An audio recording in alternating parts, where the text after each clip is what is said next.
I think all of us as woodworkers like the idea of free wood. One good source of free wood is pallets.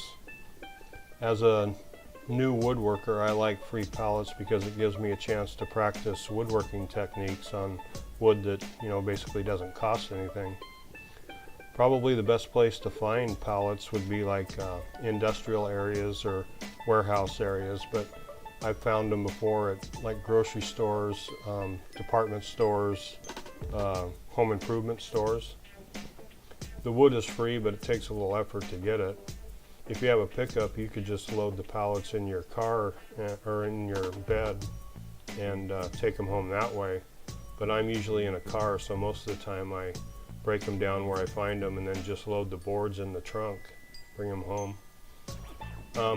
There's several ways to take them apart. I like to use, like a pallet pry bar, also known as like a pallet buster or pallet dismantler. That way you can break them apart and load them into your car or whatever and bring them home.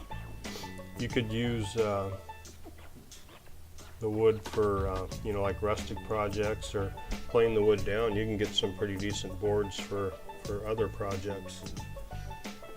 I'm using my pallet boards that I got for my shop projects coming up after I finish remodeling the shop. So go out there and see if you can find some free wood. Make something with it. Don't forget to subscribe to my channel so you don't miss any of the upcoming woodworking projects I'll be doing. Thanks for watching, and I will see you next time. Bye.